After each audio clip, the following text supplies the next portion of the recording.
आज की बात को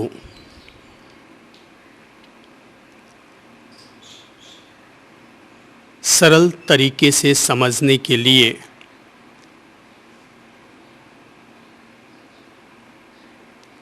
एक छोटे से प्रसंग के साथ चर्चा की शुरुआत करेंगे।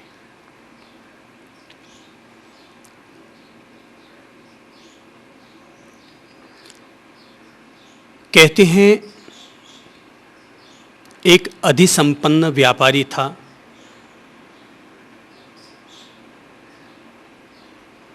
पैसा तो बहुत था, लेकिन उसके मन में शांति नहीं थी।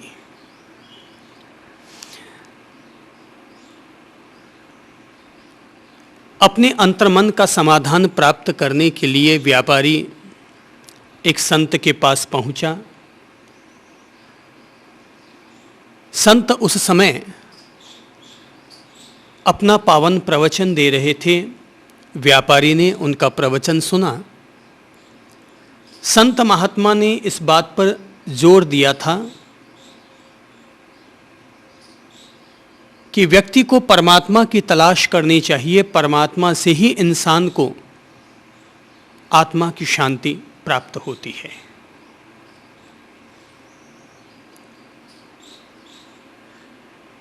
महात्मा की बात से प्रेरित होकर व्यापारी अपना घर बाहर छोड़कर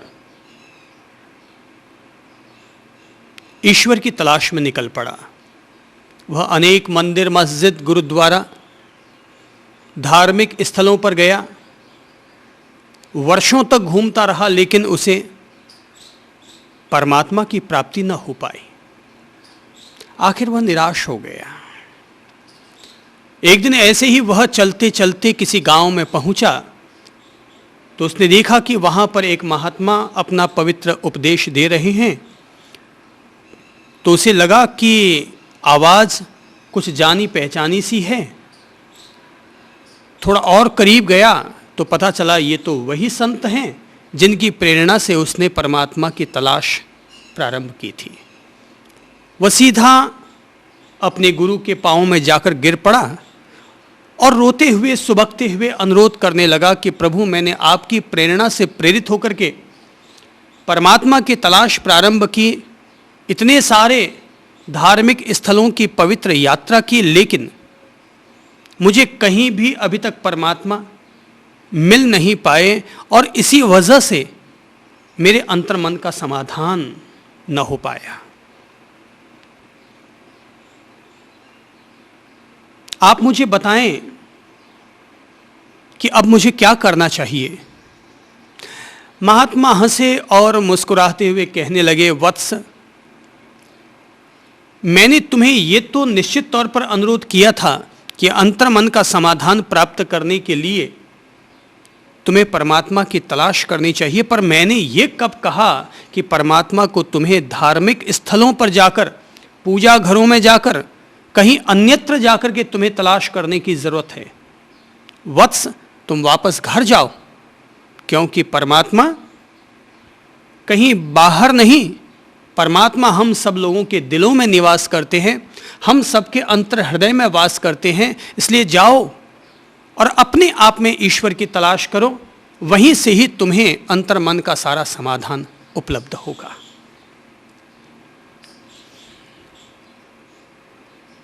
प्रत्येक व्यक्ति के लिए ये बात बुनियादी तौर पर समझ में आ जानी चाहिए कि जीवन की समस्त समस्याओं का समाधान ईश्वर के जरिए, परमात्मा के जरिए उपलब्ध हो सकता है, लेकिन परमात्मा बाहर नहीं, व्यक्ति के अपने भीतर ही निवास किया करते हैं। मंदिरों में जाकर, पूजा घरों में जाकर के, हुजूम इकट्ठे होकर के जाकर के जो प्रभु की प्रार्थना करते हैं, मंदिर में जाना कोई बुरा काम नहीं है। मंदिर में जाना या पूजा घरों में जाकर के इबादत करना ये कोई बुरा काम नहीं है, लेकिन ये हमेशा याद रखना चाहिए कि प्रभु का निवास तो आखिर मनुष्य के अपने दिल में है, अपने हृदय में है। जब भी हमें प्रभु से प्रार्थना करनी हो, प्रभु को अपनी ओर आकर्षित करना हो, प्रभु से बातचीत करनी हो, प्रभु से मुलाकात करनी हो, अपनी किसी प्रार्थना को समर्पित करना हो, अपने लिए मदद मांगनी हो, अपने लिए सही दिशा निर्धारण का अनुरोध करना हो, तो हमें सबसे पहले अपने आप के भीतर अपने आप से संबंध जोड़ना चाहिए और अपने हृदय में जो प्रभु निवास करते हैं उसके प्रति अपना आत्मसमर्पण करना चाहिए। निश्चित तौर पर प्रभु हमारी प्रार्थनाएं सुनते हैं, हमें मदद देते हैं, हमें सही दिशाएं देते हैं। वे हमारे आध्यात्मिक संरक्षक हैं। प्रभु हमारे आध्यात्मिक संरक्षक हैं, वे सर्वशक्तिमान हैं, वे सर्वत्र हैं।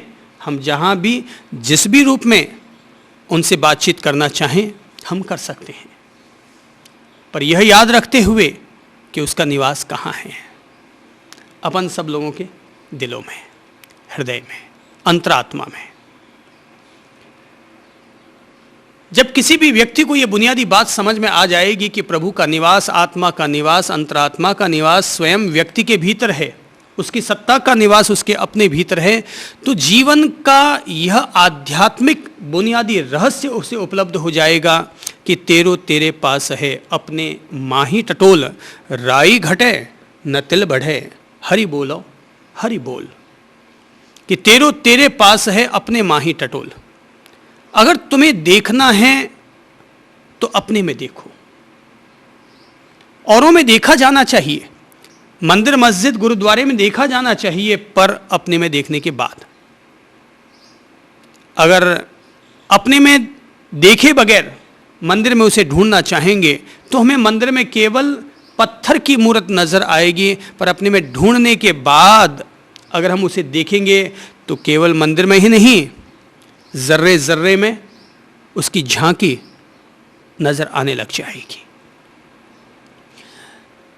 ध्यान का रहस्य इतना सा ही है कि व्यक्ति अपने पर अपना विश्वास रखे, क्योंकि अपने पर अपना विश्वास रखना प्रभु पर विश्वास रखने के समान है। ध्यान धर्म का सार है। ध्यान अध्यात्म की कुंजी है। ध्यान व्यक्ति के भीतर की शांति को उजागर करने का आधार है। और ध्यान का मार्ग हमें पहले चरण में यही समझाता है कि कस्तूरी कुंडल बसे, व्यक्ति के अपने भीतर ही उसका सत्य समाहित होता है। इसलिए पहली दोस्ती किससे? खुद से। पहली मित्रता किससे? खुद से। पहला प्रणाम किसे? खुद को। यह अहम भाव की बात नहीं है, यह समर्पण की बात है कि हम अपने प्रति अपनी आस्था को जगाएं। हम अपने प्रति अपनी आस्था को जगाएं तो जैसे ही हमारी स्वयं के प्रति आस्था जगेगी तो फिर हम प्रभु को बाहर नहीं तलाशेंगे, अपने आप में तलाशेंगे। तब हम जीवन को सुधारने के लिए कहीं और नहीं जाएंगे, वरन अपने भीतर उतरकर अपना मूल्यांकन करेंगे, खुद को समझेंगे और तब हमें लगेगा हमारे भीतर कौन सी कमियां हैं, कमजोरियां हैं, अंधविश्वास हैं, बुराइयां हैं जिन पर कि हम विजय प्राप्त करें। भगवान महावीर ने हर किसी इंसान के लिए यह बात जोर देकर के कही कि अगर तुम्हें सच्ची तीर्थ यात्रा करनी है तो तुम्हारी अंतर यात्रा ही तुम्हारी सच्ची तीर्थ यात्रा है। इसीलिए महावीर के शब्द हैं अप्पा अपम्मी रहो, अपनी आत्मा में ही अपना रमण करो, अपने आप को सुधारो, अपने आप को अपने वश में करो। अगर कोई व्यक्ति अपने आप के ही वश में नहीं हो पाया है, अपने आप को ही नहीं सुधार पाया है, वो दुनिया में किसको सुधार पाएगा? पहला सुधार कहां से शुरू होगा? अपने आप से। ऐसा हुआ, एक व्यक्ति एक गुरु के पास पहुंचा और जाकर अनुरोध करने लगा कि भगवान, मुझे आप ऐसा कोई मंत्र दीजिए कि मैं देवताओं को भी अपने वश में कर सकूं। किन्हें वश में कर सकूं? देवताओं को। गुरु उस आदमी की बात को सुनकर के चौंके, पर तत्काल उन्होंने उससे कहा कि भैया जरा एक बात बताओ कि तुम देवताओं को वश में करना चाहते हो? बोले हाँ सर। बोले देवताओं को तो वश में करना चाहते हो, पर पहले एक बात बताओ कि क्या तुम्हारा परिवार तुम्हारे वश में है? बोले नहीं, वो तो मेरे वश में नहीं है। तो क्या तुम्हारी संतानें तुम्हारे वश में हैं? बोले वे भी मेरे वश में नहीं हैं। तो बोले तुम्हारी पत्नी तो तुम्हारे वश में होगी? बोले वो भी पूरी तरह वश में नहीं है। बोले तुम्हारा मन तो तुम्हारे वश में होगा? बोले भगवान वो कहाँ वश में है? गुरु ने कहा वत्स, जिस इंसान का अपना मन ही उसके वश में नहीं है, उस व्यक्ति की उसकी संतानें, उसकी पत्नी और उसका परिवार कैसे वश में होगा? और जब तक किसी इंसान के उसका परिवार, संतान और पत्नी ही वश में नहीं है, उस आदमी के देवता कैसे वश में हो पाएंगे? इसलिए कुल मिलाकर के सारी बात का जो आधार जुड़ता है वो व्यक्ति से, अपने आप से जुड़ जाया करता है कि अगर कहीं कुछ सुधारना है, कोई अगर यात्रा करनी है, तो व्यक्ति स्वयं है। इसलिए ध्यान का जो मार्ग है, कठोपनिषद का जो मार्ग है, अध्यात्म का जो मार्ग है, वो किसी और के इर्द गिर्द नहीं घूमता, उसकी सारी यात्रा स्वयं के इर्द गिर्द होती है। अध्यात्म के मार्ग पर चलने वाले व्यक्ति के द्वारा बाहर किसी भी तत्व की तलाश करना, इसका मतलब यह उसका पहला कदम ही गलत पड़ गया। उसका पहला कदम ही गलत पड़ गया। अध्यात्म पथिक होने का अर्थ यह हुआ कि उसने अपने आप के साथ दोस्ती कर ली, अपने आप से प्रेम करना शुरू कर दिया, और उसने ये सत्य समझ लिया कि मेरे स्वर्ग और नरक दोनों का आधार मैं स्वयं हूं, मेरी मित्रता और शत्रुताओं का दोनों का आधार मैं स्वयं हूं, गिरता भी मैं हूं और उठता भी मैं हूं, मेरा शत्रु भी मैं हूं और मेरा मित्र भी मैं हूं। अर्थात अध्यात्म का बुनियादी रहस्य यही है कि तेरे पास है अपने माही टटोल। अपने में देखो। हम अपने में नहीं देखते, अपने में देखने के आदी नहीं है। हम अपना सुख, अपनी दोस्ती, जो कुछ भी ढूंढते हैं सब औरों में देखना चाहते हैं, और यहीं पर ही हमारी पहली चूक हो जाती है। इसीलिए राबिया जैसे सूफी फकीरों के लिए यह मशहूर हुआ है कि कहते हैं कि संतों के अपने अपने तरीके होते हैं अपने शिष्यों को ज्ञान और उपदेश देने के। तो कहा जाता है कि राबिया के पास ज्ञान प्राप्त करने के लिए कुछ सूफी फकीर आए, तो राबिया ने उनसे कुछ बातें की, समझा उनको। राबिया ने उनसे कहा कि जाओ थोड़ी देर टहल घूम फिर के आ जाओ, मैं भी अपने ज़रूरी काम निपटा लेती हूँ। तो सूफी फकीर वहाँ से निकल पड़े, और कुछ घंटे 2 घंटे के बाद जब लौट कर आए तो सांझ पड़ चुकी थी। तो देखा कि राबिया अपने घर के बाहर कुछ ढूंढ रही है। तो जैसे कि ये कहानी प्रसिद्ध है कि राबिया घर के बाहर कुछ ढूंढ रही होती है, सूफी फकीर पूछते हैं कि कहो भाई राबिया क्या ढूंढ रही हो? तो जवाब मिलता है कि सुई ढूंढ रही हूँ। तो कहते हैं कि सूफी फकीर भी ढूंढने के लिए तत्पर हो जाते हैं कि सब मिलकर ढूंढ लेते हैं, मिल जाएगी। आखिर ढूंढते ढूंढते न मिली तो सूफी फकीरों ने पूछा कि राबिया आखिर वो सुई गिरी कहाँ थी, इतनी देर हो गई ढूंढते हुए? बोले भाई गिरी तो झोंपड़ी के अंदर थी, घर के भीतर खोई थी।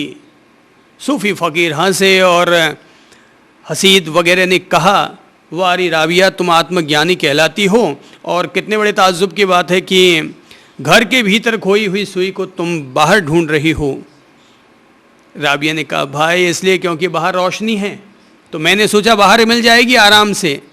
फकीरों ने कहा यही महात्मन, भले ही घर के भीतर अंधेरा क्यों ना हो, पर घर में खोई हुई सुई को तो घर में ही ढूंढना पड़ेगा। राबिया ने कहा हसीद मैंने सोचा था कि तुम लोगों को ज्ञान नहीं होगा, पर जब तुम लोगों को ज्ञान है पहले से ही यह कि घर में खोई हुई चीज़ को घर में ही ढूंढना पड़ता है, भले ही वहाँ पर अंधेरा क्यों ना हो, तो फिर जिस प्रभु को, जिस आत्मा को, जिस नूर को ढूंढने के लिए तुम लोग निकले हो और इतनी ज़्यादा यात्राएं करके आ रहे हो, ज़रा मुझे बताओ कि अगर ये तुम्हें अंतर सत्य का बोध है कि जो चीज़ घर के भीतर खोई है वो आखिर घर में ही मिलेगी, तो हे फकीरों, तुम बाहर कहाँ ढूंढ रहे हो? तुम बाहर कहाँ ढूंढ रहे हो? तुम्हारा सत्य तुम्हारे पास, तुम्हारी मालकियत तुम्हारे अपने पास। तो मुलाकात किससे? अपने आप से। मुलाकात हो अपने आप से। आज जब हम लोग कठोपनिषद का आनंद ले रहे हैं और मृत्युदेव यमराज के समक्ष उपस्थित हुए हैं, तो इसी उद्देश्य के साथ कि हम अपने आप से मुलाकात करें, हमें अपनी पहचान हो, हमें अपना अंतर्बोध, सत्यबोध हो, तत्वबोध हो। यमराज के सामने नचिकेता जी उपस्थित हुए हैं और नचिकेता आत्म तत्व के रहस्यों को जानने के लिए यमराज को उकसा उकसा कर पूछ रहे हैं, कुरेद कुरेद कर पूछ रहे हैं, ताकि आत्म तत्व के बारे में उनके द्वारा अधिक से अधिक रहस्य उजागर होकर के आ सके। हो सकता है अनुभव के धरातल पर हम बाद में उतरें, पर कम से कम बुद्धि के धरातल पर, प्रज्ञा के धरातल पर तो हम पहले पूरी तरह उसे समझ ही लें कि जब किसी गुरु की शरण में गए हैं तो गुरु के पास जितना ज्ञान है वो तो पहले कैचअप कर ही लें, बाद में अपने को जो करना है वो बाद में अपन लोग करेंगे ही। मृत्युदेव यमराज ने नचिकेता को आधार बनाकर जो अपन सब लोगों को संबोधित किया, आज हम उसी श्लोक का, उपनिषद की उसी ऋचा और मंत्र का ही आनंद लेते हैं। उपनिषद का यह श्लोक बहुत वजनदार है। इसलिए वजनदार है क्योंकि श्लोक में एक बहुत बड़ा रहस्य उद्घाटित हुआ है कि यह आत्मा न तो बुद्धि से, न तर्क से, और न ही कोई बहुत ज्यादा सुनने से प्राप्त होता है। यह तो आत्मा जिस पर मेहरबान हो जाती है उसके सामने खुद ही अपने आप को प्रकट कर देती है। तो आत्मा कब हमें उपलब्ध हो सकती है, यह कब साध्य है? यह तब साध्य है जब हम आत्म कृपा के सत्पात्र बनते हैं, अर्थात आत्मा की कृपा के बगैर आत्म तत्व को उपलब्ध नहीं किया जा सकता। प्रभु की कृपा के बगैर प्रभु को उपलब्ध नहीं किया जा सकता। किसी के दिल को भी अगर जीतना है तो तभी संभव है जब सामने वाले की हम पर कृपा बरस जाए। तुम भले ही कहते रहो कि मैं तुम्हारी कृपा चाहता हूं, तुम्हारे चाहने से नहीं होगा। चाहत तो अगले की काम आएगी, चाहत तो उसकी काम आएगी, और उसकी चाहत ही महत्वपूर्ण है। वो कहते हैं यह आत्मा न तो प्रवचन से, मतलब ये मत सुनना, ये मत समझ लेना कि संतों के ज़्यादा प्रवचन सुन लेने से ये आत्मा उपलब्ध हो जाती हो। दुनिया में कितने सारे सत्यनारायण कथाएं, भागवत कथाएं, अंतगढ़ कथाएं, न जाने कितनी सारी होती रहती हैं। हर साल हर शहर में 2, 4, 5 तो ऐसी कथाएं होती ही रहती होंगी, पर प्रश्न है कितने लोग उपलब्ध कर पाए। तो यमराज मृत्युदेव साफ तौर पर यह कह देना चाहते हैं कि कोई प्रवचनों को बहुत ज्यादा सुनने से यह आत्मतत्व उपलब्ध नहीं होता,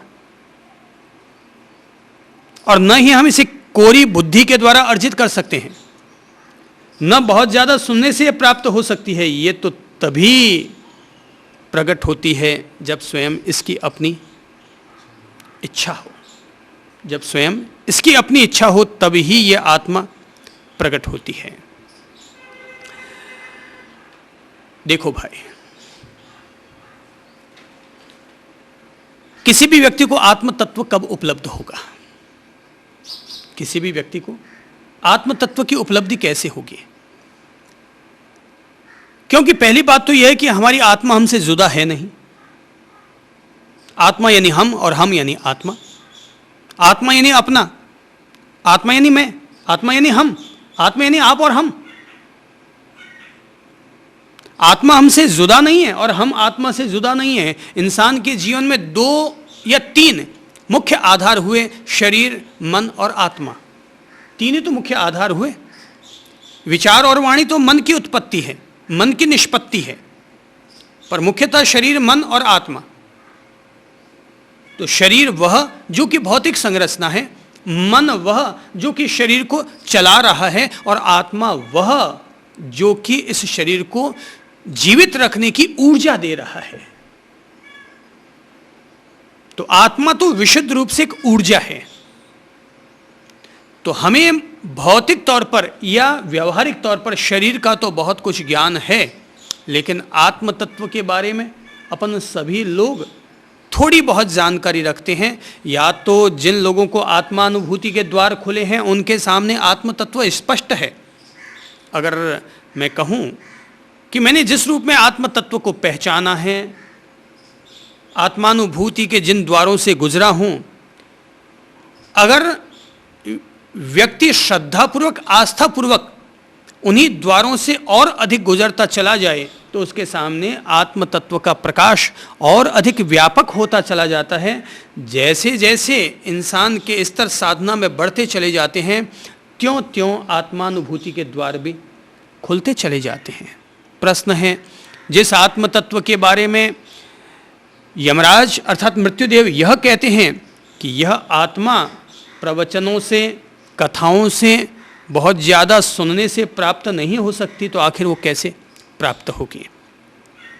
क्या हम केवल आत्मा की कृपा के ही प्रतीक्षा में बैठे रहें या अपनी ओर से कोई पुरुषार्थ भी करें? लोग आत्म तत्व को प्राप्त करने के लिए, योगी लोग योग करते हैं, हिमालय की गुफाओं में जाते हैं, माउंट आबू जाते हैं, एकांतवास करते हैं, 20-20 साल का मौन व्रत धारण करते हैं, तब भी प्रश्न है क्या उन्हें आत्म तत्व की उपलब्धि हो जाती है? कई लोग पंचाग्नि तप करते हैं, कई लोग हठ योग करते हैं, 20 तरीके अपनाते हैं लोग अपनी अपनी तरह से, ब्रह्मचर्य पालन करते हैं, और ब्रह्मचर्य नहीं सध पाता तो और कई तरह के इसके लिए इंतजाम करते हैं। अगर कोई व्यक्ति तप कर रहा है, त्याग कर रहा है, ब्रह्मचर्य का पालन कर रहा है, संन्यास जीवन को जी रहा है, आखिर इन सब के पीछे उद्देश्य क्या है? या तो आत्म तत्व को प्राप्त करना और या फिर परमात्मा तत्व को प्राप्त करना, दो में से एक ही तो उद्देश्य होगा।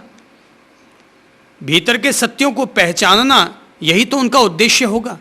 प्रश्न है, तो आत्मा क्या प्राप्त की जा सकती है, और की जा सकती है तो कैसे प्राप्त करें?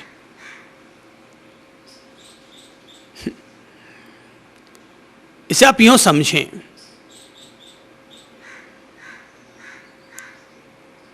एक सियार पानी पीने के लिए तालाब के पास पहुंचा। मछली ने सियार को देखा और देखकर सियार से प्रश्न करने लगी कि भाई सियार, तुम कितने प्रेम से पानी पी रहे हो और कितना आनंद ले रहे हो पानी पीते हुए। जितना आनंद तुम्हें आता है उतना मज़ा मुझे क्यों नहीं आता इस पानी में रहते हुए और पानी पीते हुए। तुम देखो, पानी का एक घूंट लेकर के भी इतना सुकून महसूस कर रहे हो, आखिर वजह क्या है? सियार ने आव देखा न ताव, झट से अंदर कूदा और मछली को पकड़ा और उठा करके पानी के बाहर जमीन पर फेंक दिया। मछली तड़फने लगी, मछली तड़फने लगी, बस उसके प्राण निकलने ही वाले थे। मछली सोच रही थी, मुझे भी क्या पागलपन सूझा जो मैंने ऐसा प्रश्न सियार से पूछा। इसने तो मेरे लिए जीवन ही खत्म करने की सोच ली।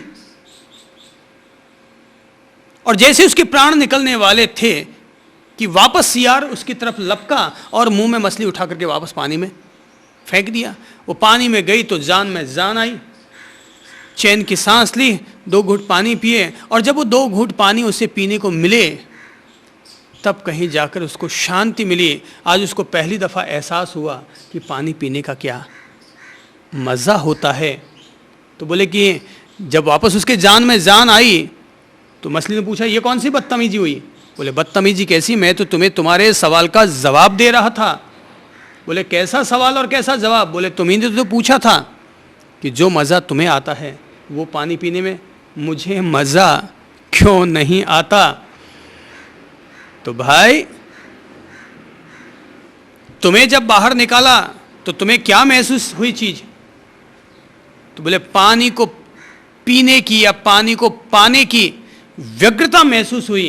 बोले बस ये जो व्यग्रता है यही पानी की कीमत करवाती है, और इस व्यग्रता के चलते ही तुम पानी को समझ पाई, और मैं जो पानी पीने का मजा लेता हूं उसकी वजह यह है कि प्यास की जो व्यग्रता है वो व्यग्रता मुझे पानी के करीब लाती है, और तब पानी पीकर के दिल में सुकून प्राप्त करते हैं। अपन सब साधकों को याद रखना चाहिए कि ऐसी ही व्यग्रता जब आत्मानुभूति के प्रति हमारे भीतर जगती है तभी हम लोग परमात्म तत्व या आत्म तत्व को उपलब्ध कर सकते हैं। व्यग्रता चाहिए। क्या चाहिए? व्यग्रता। व्यग्रता को अगर नेगेटिव अर्थ में लेंगे तो व्यग्रता क्रोध का रूप ले लेगी, पर व्यग्रता को अगर हम सकारात्मक अर्थों में लेंगे तो यही व्यग्रता हमारी आत्मानुभूति में मददगार बन जाएगी। व्यग्रता अर्थात एक ऐसी प्यास जिसको तृप्त किए बगैर चैन नहीं, एक ऐसी ललक, एक ऐसी पक्की लगन कि हर हालत में आदमी जिसको प्राप्त करना चाहे वह व्यग्रता ही आत्म तत्व की साधना में सबसे बड़ी सहायक बना करती है। हम सब लोग जो लोग साधना के मार्ग पर चल रहे हैं, अगर अपन में से किसी के भीतर भी ये व्यग्रता है तो निश्चित तौर पर उसके सामने आत्मानुभूति के द्वार खुलते चले जाएंगे, और वो नहीं है तो तभी तो अगले श्लोक में यमराज ने अपनी ओर से फिर ये सत्य उजागर कर दिया कि सूक्ष्म बुद्धि के द्वारा भी न तो यह मनुष्य इस आत्मा को प्राप्त कर सकता है जो बुरे आचरणों से निवृत्त नहीं हुआ है। जब तक हमारे भीतर ये व्यग्रता पैदा ना होगी तब तक क्या स्थिति बनेगी पता है? तब तक ये स्थिति रहेगी कि अपन आत्मा आत्मा कहते तो रहेंगे पर उसको प्राप्त किए बगैर जो एक तड़फन होती है ना कि हर हालत में मुझे प्राप्त करके ही रहना है, ये तड़फन चाहिए, ये पक्की लगन चाहिए। कड़ी मेहनत और पक्की लगन हो तो कठिन से कठिन मंजिल को भी प्राप्त किया जा सकता है। कड़ी मेहनत और क्या कहा मैंने? कड़ी मेहनत और पक्की लगन, ये दो चीजें हो अगर साथ में तो मन चाहा फल प्राप्त किया जा सकता है। हमारे लिए चाहिए कि हम बहुत दिव्य सपने देखें, बहुत ऊंचे लक्ष्य बनाएं, पर अपने सपनों और लक्ष्य को प्राप्त करने के लिए कड़ी मेहनत और पक्की लगन को भी पैदा करें तो हम मन चाहे फल को प्राप्त कर सकते हैं। और अगर हम लोग मेहनत नहीं करते, लगन नहीं है, तो केवल शेख चिल्लियों की तरह ऊंचे ऊंचे सपने देखने से और लक्ष्य बनाने से कुछ नहीं होने वाला है। आदमी को मरना पड़ता है, लक्ष्य को प्राप्त करने के लिए आदमी को खपना पड़ता है, सपनों को पूरा करने के लिए आदमी को अपने आप को प्राणपण से जुटाना पड़ता है, तब कहीं जाकर के सपने पूरे होते हैं। अगर कोई आदमी केवल सपने देखता है, अच्छा ठीक है अब कल से मैं ये करूँगा, परसों से ये करूँगा, 5-7 दिन के बाद वो करूँगा, यानी कि शेख चिल्ली सोचा करता था कि अभी मैं अपने माथे पर तेल की कुप्पी ले जा रहा हूँ, इस तेल की कुप्पी से मुझे 2 आने मिलेंगे, उस 2 आने से 4 अंडे खरीदूंगा, 4 अंडों से मुर्गियाँ बनेंगी, मुर्गियाँ बनाते बनाते यूँ करते करते मुर्गियों का पोल्ट्री फार्म हाउस खुल जाएगा और पैसा बढ़ जाएगा। गाय भैंसे खरीद के ले आऊँगा, घोड़े खरीद के ले आऊँगा, रथ खरीद के ले आऊँगा, और यूँ बढ़ते बढ़ते बढ़ते बढ़ते खूब पैसे वाला बन जाऊँगा। फिर इन धंधों को भी छोड़ दूँगा, बड़ी बड़ी दुकानें और फैक्ट्रियाँ खोल लूँगा, और जब बड़ी बड़ी फैक्ट्रियाँ और दुकानें खुल जाएंगी तो मेरी पत्नी भी आ जाएगी, कोई ना कोई तो फिर दे ही देगा ना कोई ना कोई तो फिर दे ही देगा, और जब पत्नी आ जाएगी तो बच्चे भी हो जाएंगे, और क्या होगा? पत्नी आने के बाद तो ये सब काम होते हैं। तो पत्नी आ जाएगी तो बच्चे भी होंगे, और तब फिर पापा, वो बच्चा आएगा कहने के लिए पापा पापा मम्मी आपको बुला रही है, तब मैं 10 लोगों से घिरा हुआ रहूँगा और कहूँगा नहीं नहीं बेटा अभी मैं नहीं आ सकता। और जैसे ही मैं गर्दन हिलाकर कहूँगा यानी कि जैसे ही गर्दन हिलाकर के कहा कि अभी मैं नहीं आऊंगा कि उसी के साथ ऊपर से कुप्पी नीचे आके गिर पड़ती है। ऐसे शेख चिल्लियों की तरह कोरे सपने देखने से कुछ नहीं होता। निर्णय चाहिए, जीवन के लिए निर्णय चाहिए, और निर्णयों को मूर्त रूप देने के लिए कड़ी मेहनत और पक्की लगन चाहिए। तभी हम मन चाहा फल पा सकते हैं। नहीं तो सोचते रहो, मारवाड़ मंसूबे डूबी, मन मन करते रहो, ये करेंगे, ये देखेंगे, वो होगा, वो होगा। राजीव गांधी जी कहते थे, हम देखते हैं, हम देखेंगे। अब क्या देखते थे और क्या देखेंगे भगवान जाने। अभी भी वो देखते हैं और देखते रहेंगे। निर्णय करो, हैं? देखते हैं, देखा है, देखेंगे, ये बहुत हुआ। अब तो निर्णय करो, और निर्णय करके पक्की लगन के साथ, चाहे वो देश हो, चाहे वो अध्यात्म हो, चाहे वो परिवार हो, चाहे वो व्यापार हो, चाहे हमारी राजनीति भी क्यों ना हो, हमें कड़ी मेहनत और पक्की लगन के साथ लग जाना चाहिए, तभी उसके परिणाम हासिल होते हैं।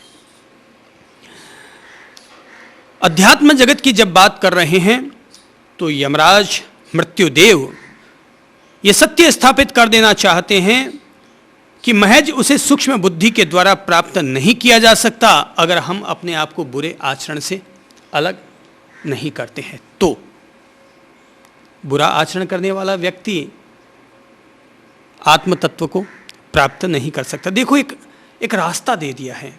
ये जो सीधी सी गाथा दिख रही है ना, इसमें एक रास्ता है आत्मज्ञान की तरफ। आत्मा की कृपा को प्राप्त करने के लिए जो हमारे भीतर पात्रता चाहिए, उस पात्रता के निर्माण के लिए, उस पात्रता को विकसित करने के लिए एक रास्ता है इसमें छिपा हुआ।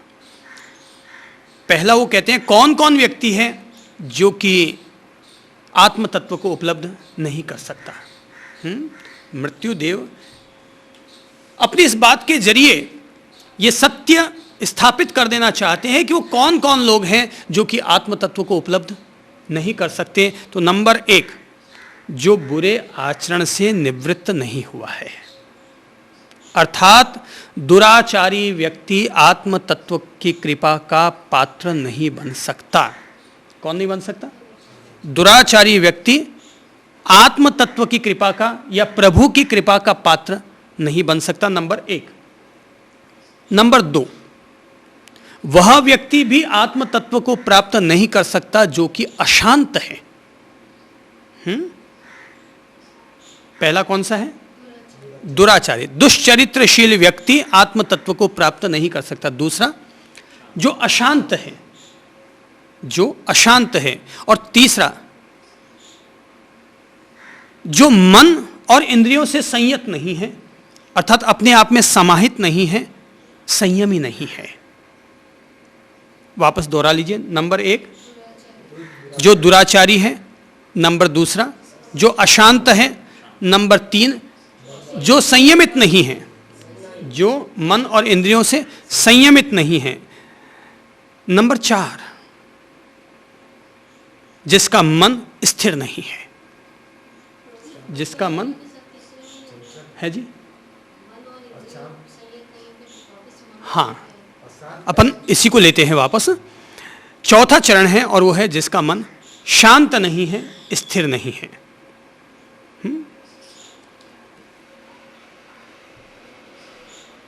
अब अपन लेते हैं 4 बिंदु। पहली बात कि जो दुराचारी है, अर्थात जिसके पास सदाचार नहीं है, वह व्यक्ति आत्म तत्व को प्राप्त नहीं कर सकता। और दूसरा, अशांत है। तीसरा, असंयत है। और चौथा, अस्थिर है। एक तरह से आत्म तत्व को प्राप्त करने के लिए जो पात्रता चाहिए, ये पहले अनिवार्य शर्तें रख दी है कि पहले हमें इन 4 तत्वों पर विजय प्राप्त कर लेनी चाहिए, इनका समाधान हमें तलाश लेना चाहिए, तब कहीं जाकर के हमारे सामने आत्म तत्व की कृपा, करुणा, आशीर्वाद, अनुग्रह उपलब्ध हो सकता है। हाँ, हमें लगता है कि ये सभी चीजें एक ही चीज है, लेकिन एक ही चीजों से जुड़ी हुई दूसरी और बातें हो जाया करती हैं। नंबर पहला है और वो है जो बुरे आचरण से निवृत्त नहीं हुआ है। जीवन में कौन सी ताकत चाहिए? सदाचार की ताकत। जीवन में कौन सी ताकत चाहिए? सच्चरित्रता की ताकत। कौन सी शक्ति चाहिए? व्यक्ति के शील की शक्ति चाहिए। याद रखिए, जब हमारे जीवन में से हमारी सच्चरित्रता की ताकत निकल जाती है तो हमारे जीवन में से हमारा आभामंडल लुप्त हो जाता है। जब व्यक्ति के हाथ से उसका सच्चरित्र निकल जाता है तो उसका पुण्य नष्ट हो जाता है। चारित्र और सच्चरित्रता तो एक ऐसा दीपक है जो कि अंधेरे में भी हमें रोशनी दिया करता है। भले ही हमारे जीवन में कितना भी अंधकार क्यों ना आ जाए, तमोगुण और रजोगुण हमारे जीवन में कितने भी हावी क्यों ना हो जाएं, पर अगर हमारे पास सच्चरित्रता का अगर दीपक है तो हम अपने सात्विक गुणों की बदौलत, अपनी सात्विकता के संकल्प के चलते हम अपने तमोगुण और रजोगुण पर विजय प्राप्त कर लेंगे। पर अगर हमने अपने जीवन में से अपने चरित्र को, अपने ईमान को, अपनी प्रामाणिकता को अगर हमने खो दिया, अगर हमने अपनी प्रामाणिकता को, अपने ईमान को, अपने धर्म को अगर हमने खो दिया, तो सोचो कि फिर इंसान के पास दौलत और ताकत रहेगी क्या? क्या पैसा इंसान की ताकत है? जरा सोचो कि अगर इंसान के पास पैसा ना हो तो क्या उसके पास कोई ताकत नहीं है? कहते हैं कि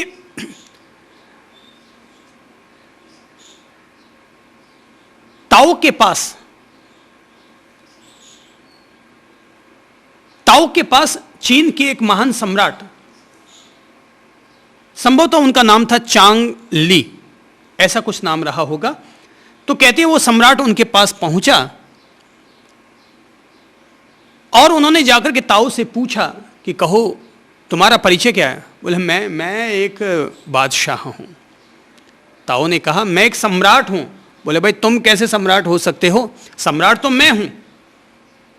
चांग ली ने कहा कि सम्राट तो मैं हूं, तुम कैसे सम्राट हो सकते हो?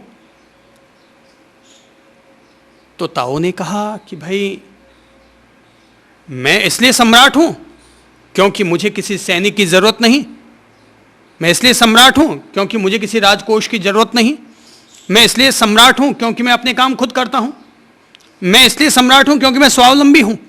मैं इसलिए सम्राट हूं क्योंकि मैं प्रभु के आनंद में डूबा हुआ रहता हूं। चौंका।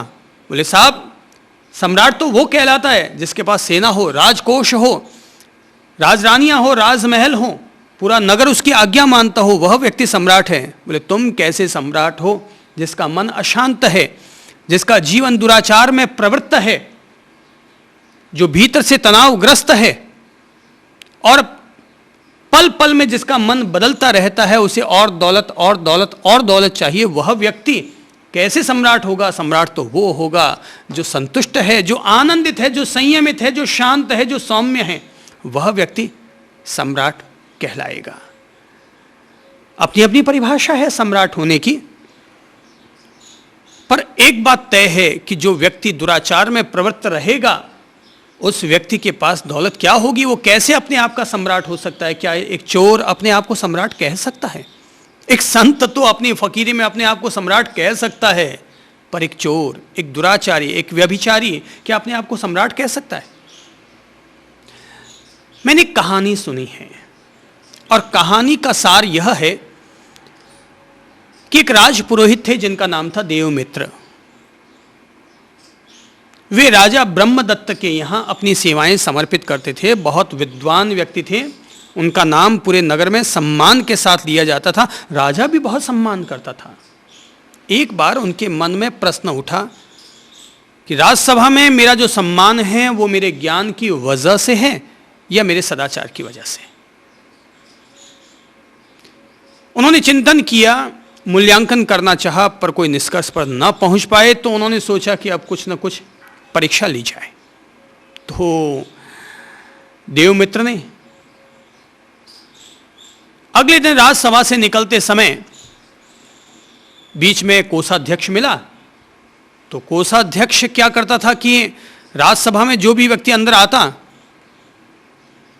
उसे पहले एक सोनैया या एक मोहर राजा के नाम पर उपहार भेंट देनी पड़ती थी। तो वो देव तो अंदर घुसने की रजा देता। ऐसे समझो ना जैसे कि प्रवेश द्वार पर दिया जाने वाला टैक्स हो गया ये तो। भाई अंदर प्रवेश करना है तो पहले टैक्स चुकाओ। तो कोषाध्यक्ष वहां पर मोहरे लेता रहता था। देवमित्र जी जब वहां से निकले तो निकलते समय उन्होंने एक मोहर उठाई और लेके आगे बढ़ गए।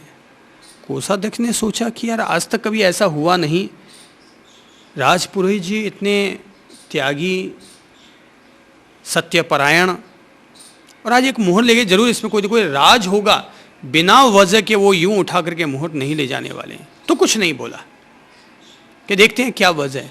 दूसरे ने फिर वो एक मोहर उठा के ले गए। यार ये तो आज तक ऐसा कभी हुआ नहीं। तीसरे दिन और 5-7 मोहरे उठा के ले गए। अगले दिन तो मुट्ठी भर के मोहरे उठाई, जेब में डाली और रवाना हो गए। उसे लगा यार कहीं ना कहीं मामला गड़बड़ है, तो उसने झट से अपने सैनिकों को आदेश दे दिया कि इस राजपुरोहित को पकड़ लिया जाए। अगले दिन राजा के सामने पेश किया गया कि इस तरह से मोहरे चुराते हुए ये पकड़े गए। राजा को भी आश्चर्य हुआ कि जिसका मैं इतना सम्मान करता हूँ, इतना आदर करता हूँ, वह व्यक्ति चोरी करते हुए पकड़ा गया। राजा ने आदेश दे दिया कि इनका राजपुरोहित पद छीन लिया जाए और इनको 50 कोड़े लगाए जाएं। तो जैसे ही वो उनके सिपाही आए पद छीनने के लिए, तो कपड़े वपड़े, राजपुरोहित की जो ड्रेस होती है उतार दी गई। पर जैसे ही कोड़े मारने के लिए आदमी पहुंचा कि अचानक देवमित्र जोर से हंस पड़ा। उसको हंसते हुए देखकर राजा भी चौंक पड़े कि क्या बात है, ये राजपुरोहित अचानक हंस क्यों पड़े। तो देवमित्र ने कहा, महाराज निश्चय ही मैंने मोहरे चुराई हैं, इसलिए मैं दंड का अधिकारी हूँ, सजा का अधिकारी हूँ, मुझे सजा दी जानी चाहिए। लेकिन मेरे मन में एक प्रश्न उठा था और मैंने अपने प्रश्न का समाधान प्राप्त करने के लिए ही ये मोहरें चुराई है। तो और ज़्यादा चौंक पड़े सभी लोग सभासद कि कौन सा प्रश्न उठा। बोले मेरे मन में प्रश्न उठा कि राजसभा में, राजनगर में जो मेरा इतना सम्मान है वो मेरे ज्ञान के कारण है या मेरे सदाचार के कारण है। तो बोले कि इस प्रश्न का समाधान प्राप्त करने का ये कौन सा तरीका हुआ। बोले महाराज तरीका ये हुआ कि मैंने निष्कर्ष तौर पर ये एहसास कर लिया है कि इस राजसभा में मेरा सम्मान ज्ञान की वजह से नहीं, वरन मेरी सच्चरित्रता की वजह से था, मेरे सदाचार की वजह से था। ज्ञान तो 7 दिन पहले भी वही का वही था और 7 दिन बाद भी मेरे पास वही का वही है। ज्ञान में कहीं कटौती नहीं हुई, अगर कहीं खंडित हुआ है तो मेरा सदाचार ही मुझसे खंडित हुआ है। और मुझे ये बात एहसास हो गई है, मुझे ज्ञान हो गया है कि इंसान के पास सदाचार ही वह ताकत होती है जो कि ज्ञान से भी ज़्यादा अपना वजन रखवाती है। अगर इंसान के पास ज्ञान हो तो निश्चय ही वह आदर के काबिल है, पर उसके पास सच्चरित्रता की दौलत हो तो वह व्यक्ति पूजा के योग्य बन जाया करता है।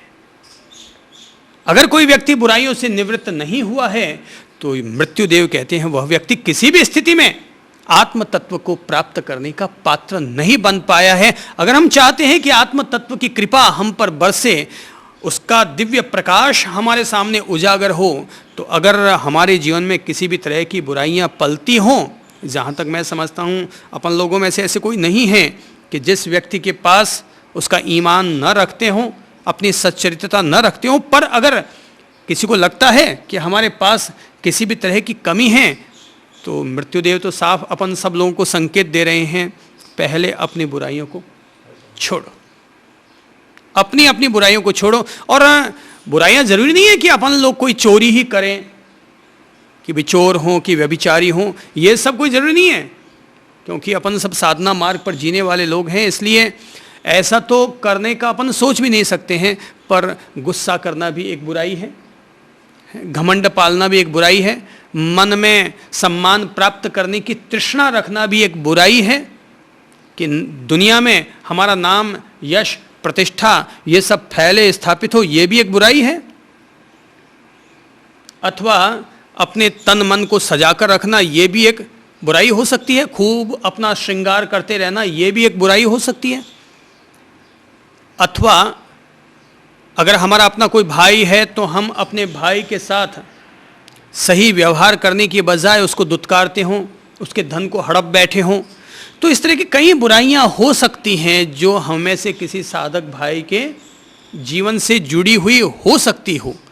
अपनी पत्नी के साथ गाली गलौज करते हों, थप्पड़ मुक्का चला देते हों, कभी अपने पड़ोसी के साथ ओछा व्यवहार करते हों, या अपने कर्मचारी, अपने मातहत लोगों के साथ दुर्व्यवहार करते हों, उनका शोषण करते हों, उनको समय पर उनकी देनगी न देते हों। बुराइयां तो हजार तरह की हो सकती हैं। हम लोग अपने आप का मूल्यांकन करते हुए यह देखें कि हम में से कौन सी बुराई है। तो आत्म तत्व की कृपा प्राप्त करने के लिए पहला क्या है, पहली शर्त क्या है? अपने जीवन में पलने वाली बुराइयों से निवृत्त हों। निवृत्त का मतलब ये मत समझ लीजिएगा कि घर बार छोड़ दो, पति पत्नी को छोड़ दो, बीवी बच्चों को छोड़ दो तो छोड़ दो। और नहीं भी अगर छोड़ पाते हो तब भी असली सन्यास वो नहीं है जो घर बार छोड़ कर लिया जाता है। असली सन्यास वो है जो बुराइयों को छोड़ करके धारण किया जाता है। अर्थात बुराइयों को छोड़ करके जो धारण होता है वो असली सन्यास है। बोले तुमने क्या छोड़ा? बोले पत्नी छोड़ी। बोले पत्नी के प्रति प्यार ना छोड़ा। बोले क्या छोड़ा? बोले धन छोड़ा, पर धन के प्रति आसक्ति न छोड़ी। कोई पूछे क्या छोड़ा? बोले मैंने अपने जीवन की बुराइयां छोड़ी। बोले तूने सच्चा सन्यास लिया। मैंने अपने जीवन की अमुक अमुक बुराइयां छोड़ी तो ये मैंने सच्चा सन्यास लिया। बोले आज के बाद मैं किसी भी स्थिति में गुस्सा नहीं करूंगा या गुस्सा नहीं करूंगी। ये जो बुराई को त्यागने का संकल्प है ये सच्चा सन्यास है। अब देखो बुराइयों को अगर छोड़ना है तो मैं तो कहूंगा व्रत करो। और व्रत यानी भूखा मरने का व्रत नहीं कह रहा हूं मैं। जैसे कि महावीर ने, बुद्ध ने, गांधी ने पंचशील पंचव्रत की बात कही है। अहिंसा, संयम, अचौर्य, अपरिग्रह, ब्रह्मचर्य, ये जो 5 बातें कही हैं तो बुराइयां क्या हो गई? हिंसा, चोरी, झूठ, व्यभिचार, ये सब क्या हो गई? बुराइयां हो गई।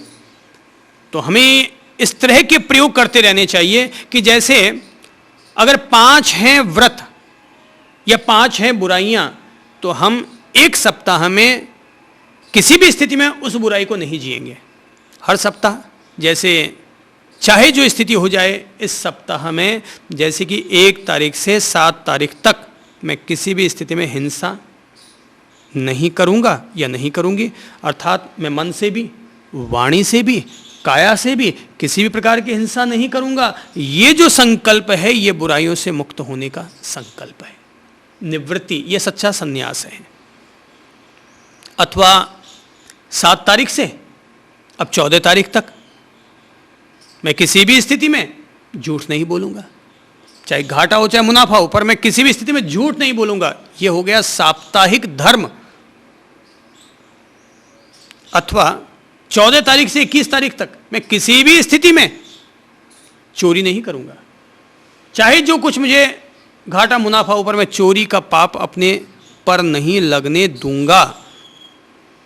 तो ऐसे छोटे छोटे संकल्प धीरे धीरे हमारे जीवन से बुराइयों को हटाते चले जाते हैं। कोई ये मत समझ लेना कि प्रवचन सुन लेने से, तर्क वितर्क करने से कोई बुराइयां हमारे जीवन से निकल जाती हों। बुराइयां हमारे जीवन में से तब निकलेंगी कि जब हम ऐसे छोटे छोटे संकल्प ग्रहण करेंगे। छोटे छोटे संकल्पों से ही जीवन का निर्माण होता है। छोटे छोटे दियों से ही ज्योतिर्मय संघ का निर्माण होता है। तो हमें चिंतन करना चाहिए, मनन करना चाहिए, अपने जीवन का मूल्यांकन करना चाहिए। याद रखिए, वह व्यक्ति ही सफल होता है, आगे बढ़ पाता है, जो समय समय पर अपने जीवन का मूल्यांकन करता रहता है। दिन का मूल्यांकन करो, सप्ताह का मूल्यांकन करो, महीने का मूल्यांकन करो, वर्ष का मूल्यांकन करो कि मैंने इस वर्ष में क्या पाया, क्या खोया। इस महीने में मैं कुछ सार्थक काम कर पाया या नहीं कर पाया। अगर सार्थक काम कर पाए तो यह महीना हमारे जीवन के लिए प्लस रहा, और सार्थक काम नहीं कर पाए तो ये महीना हमारे लिए माइनस रहा। अपने जीवन में कोई अगर पूछे कि आपकी उम्र कितनी है, आपसे अगर मैं पूछूं आपकी उम्र कितनी है तो आप क्या जवाब देंगे? हैं 38 साल, ठीक है ना। जैसे इन्होंने जवाब दिया कि इनकी उम्र है 38 साल, पर अगर आप मूल्यांकन करेंगे तो पाएंगे कि इसमें से कौन से वर्ष, कौन से महीने, कौन से दिन सार्थक हुए। तो जो सार्थक दिन हुए, एक दिन में अगर एक भी सार्थक काम कर पाए तो कहा जाएगा ये दिन हमारे जीवन का प्लस दिन है, हम इतने बड़े हुए, इतने बढ़े। और अगर एक दिन में हम एक सार्थक काम भी न कर पाए तो वो दिन हमारा माइनस में चला गया। मेरी समझ से अगर हम लोग ऐसा मूल्यांकन करें तो आप पाएंगे 38 में से 32 वर्ष ही आपके हाथ लगेंगे और 6 वर्ष माइनस में चले जाएंगे। 32 वर्ष हमारे लिए प्लस वाले कहलाएंगे और तब आप कहेंगे साहब मेरी असली उम्र तो 32 साल की है, बाकी 6 साल तो इधर उधर की खींचतान में चले गए। तो असली उम्र ही वही है जो कि सार्थक हो। भाई आज जैसे दिन भर है, कुछ सार्थक काम हो पाया, भाई धन 2 पैसा दान दे पाए तो धन सार्थक हुआ, हम किसी गरीब गुरबे के काम आए तो हमारा समय सार्थक हुआ, प्रभु के मंदिर में गए तो आज हमारी यात्रा सार्थक हुई, खुद खाया भोजन और भोजन करने से पहले किसी एक और व्यक्ति को खाना खिला करके खाया तो हमारा भोजन सार्थक हुआ।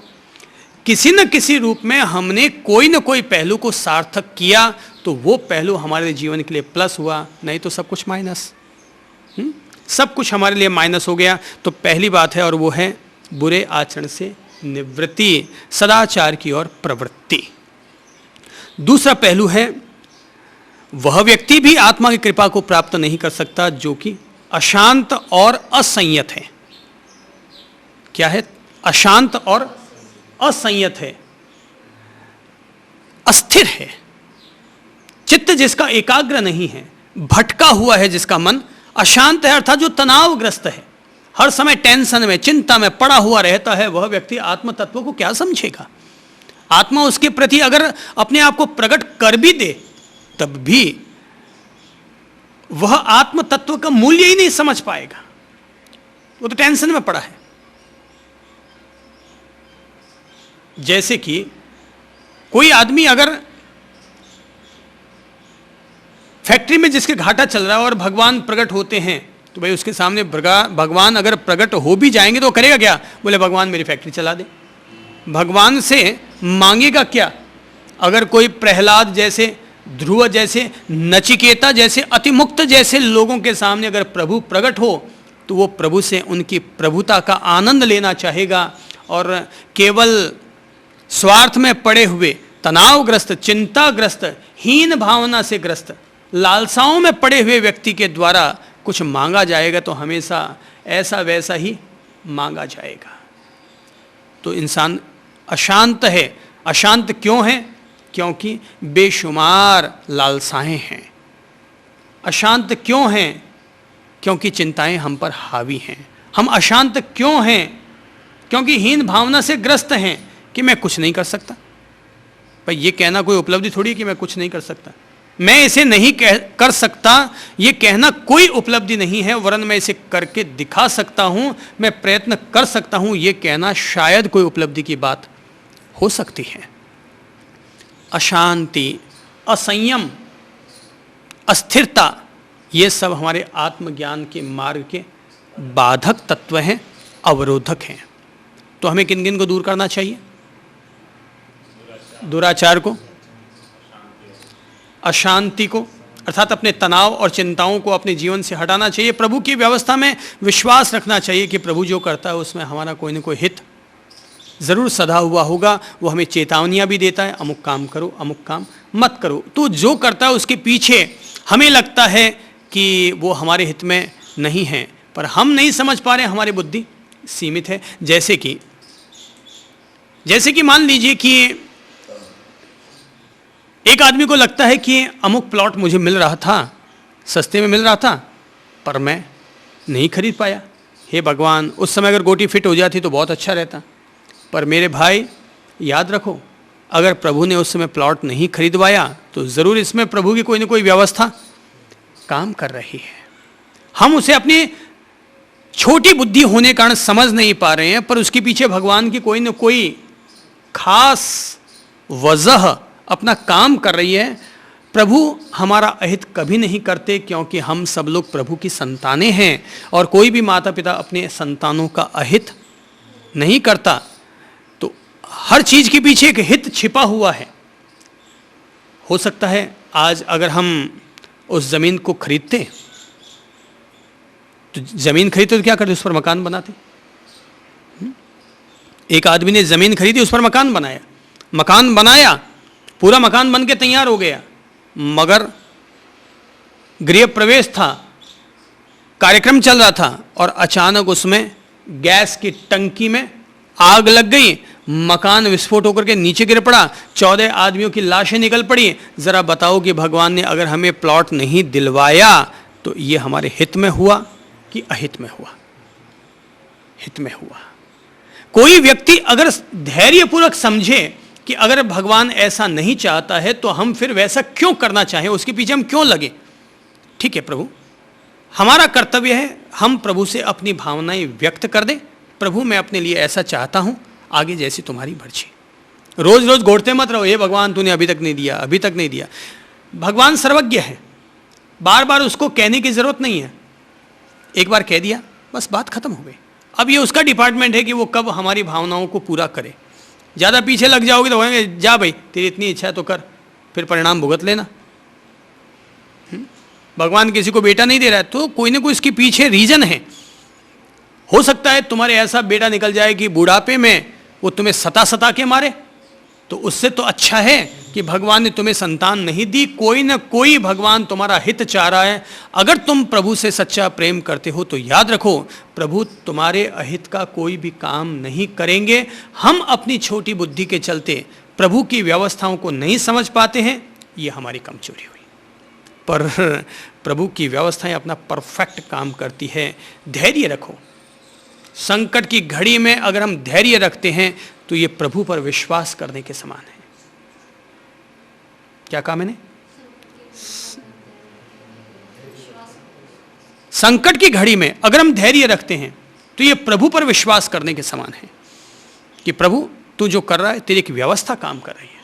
और कुदरत में, इस प्रकृति में सब जगह एक व्यवस्था काम कर रही है। जरा सोचो कि अगर हम भूकंप के बारे में सोचें जैसा कि कच्छ में आया, सुनामी के बारे में सोचें जैसा कि समुद्री तूफान आया, ज्वालामुखियां उठती हैं, जरा सोचो कि अगर प्रभु की कृपा न होती तो क्या हम सब लोग जीवित रहते? कोई न कोई व्यवस्था काम कर रही है, हम नहीं समझ पाते हैं। ये हमारी छोटी बुद्धि का परिणाम हुआ।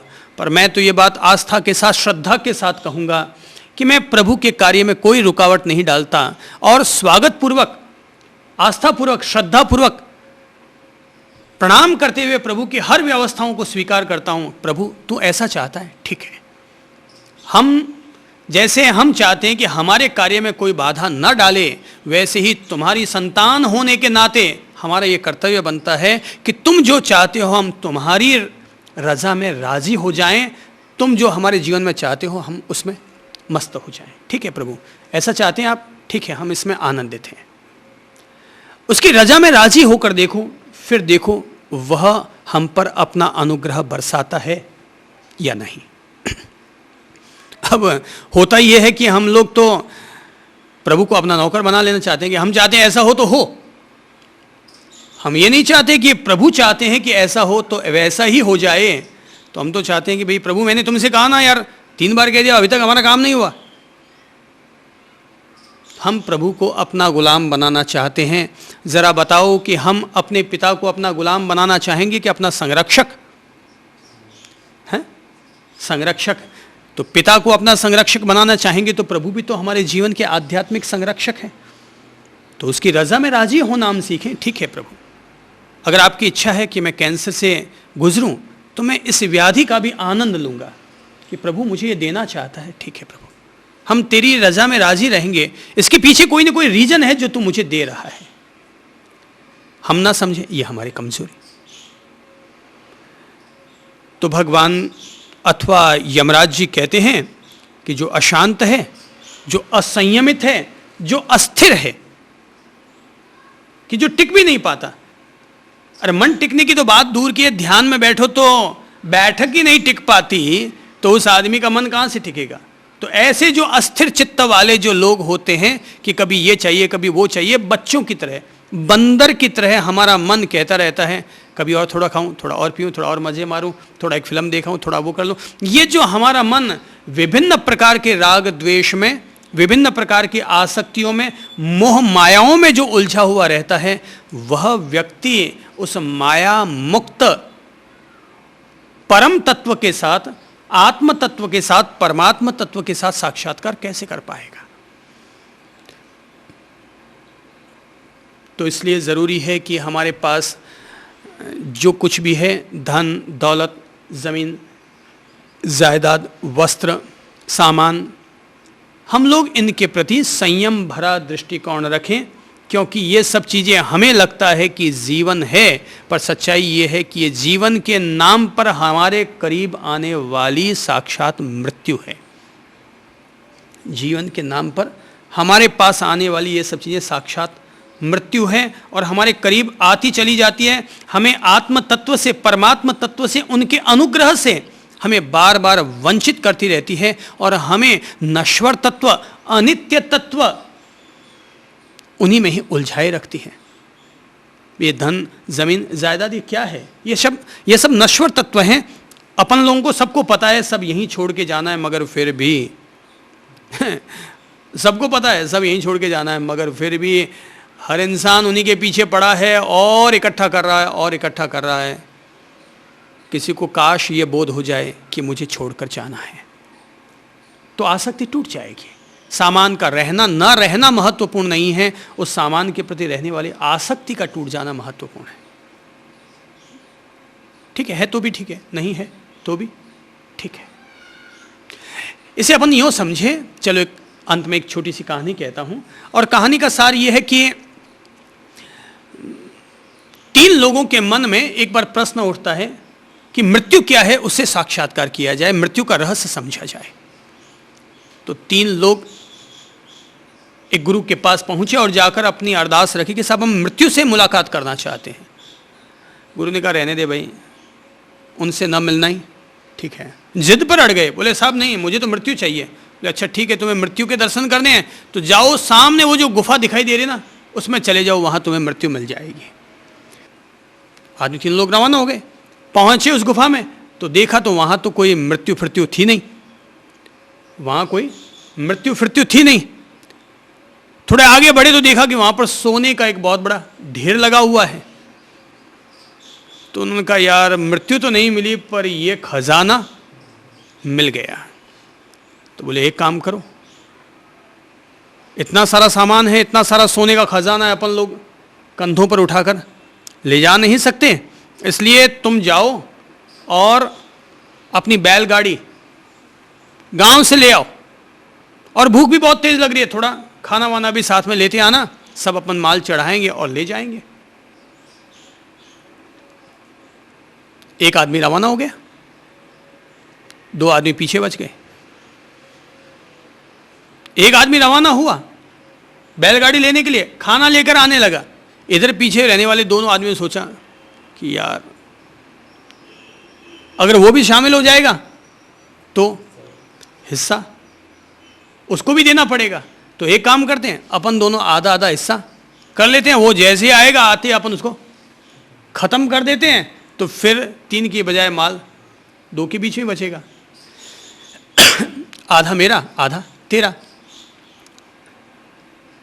तभी उन्होंने बैलगाड़ी पर आते हुए अपने मित्र को देखा, खाना वाना भी था, खुशबू भी अच्छी आ रही थी, और जैसे वो बैलगाड़ी लेकर के अंदर की तरफ आने लगा कि अचानक वे दोनों पीछे से टूट पड़े और एक का कत्ल कर दिया।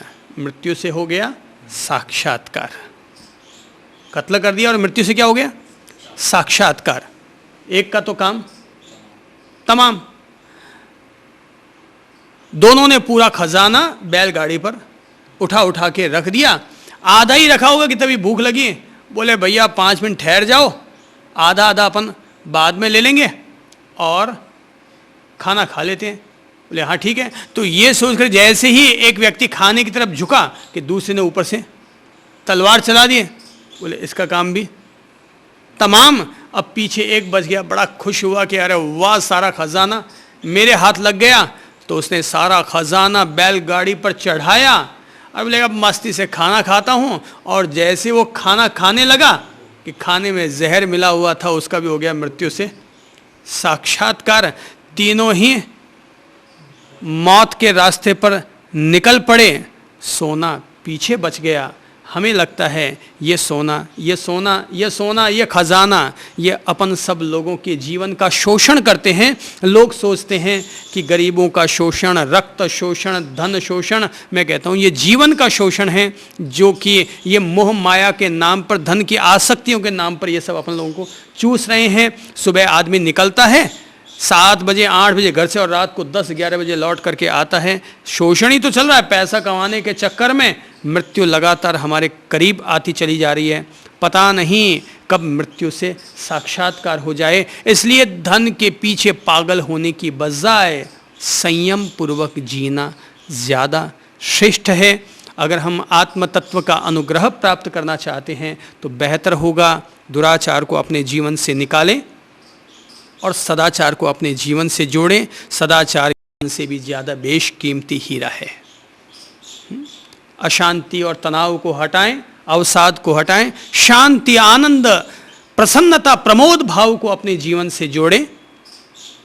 और मन और इंद्रियों का जो असंयम है, उस असंयम को अपनाने के बजाय अपने जीवन में अधिक से अधिक संयम, वैराग्य, अनासक्ति के फूल खिलाने के हम सब लोगों को प्रयत्न करने चाहिए। और चित्त जो अस्थिर, अशांत, अनेकाग्र जो बना हुआ है, उसकी बजाय अपने चित्त को शांत रखें। वाणी में भी शांति, व्यवहार में भी शांति, धन के अर्जन में भी शांति, अपने दैनंदिनी के क्रियाकलापों में भी शांति। अशांति रखते हैं, जल्दबाजी करते हैं। तो अब जैसे कि आज गिलास टूटी, क्यों टूटी? जल्दबाजी कर बैठे, तो जल्दबाजी के कारण हमारी गिलास टूट गई। वरना कोई भी चीज़ नुकसान कब होता है? जब अपन जल्दबाजी करते हैं। तो अशांति की बजाय शांति, स्थिरता, धैर्यपूर्वक अपने कार्य को संपादित करें। कहते हैं अगर कोई भी व्यक्ति अपने जीवन में इन 4 शर्तों को पूरा करता है तो वह आत्म तत्व की करीबी को प्राप्त करता है। आत्मा कब प्रकट होगी ये कहना तो कठिन है। साधना करना हमारे हक में आता है, अधिकार में आता है, पर उस साधना का परिणाम हमें कब मिलेगा ये तो स्वयं उस साध्य की कृपा पर निर्भर करता है। अर्थात आत्म तत्व की कृपा से ही, परमात्म तत्व की कृपा से ही अपन लोग प्रभु के मार्ग पर आगे बढ़ सकते हैं। संत बनना और संत होना अलग अलग मुद्दा है। संत बना जा सकता है, पर संत होते तो तभी हैं जब प्रभु ऊपर वाला चाहता है। जब ऊपर वाला चाहता है तब कोई मदर टेरेसा बनते हैं। जब ऊपर वाला चाहता है तभी कोई जीसस, महावीर, बुद्ध, राम, कृष्ण जैसे महापुरुष बन सकते हैं। अर्थात अपन लोगों को उसकी कृपा की प्रतीक्षा अवश्य करनी चाहिए, पर कृपा प्राप्त करने के लिए ज़रूरी है पहले पात्रता निर्मित कर ली जाए।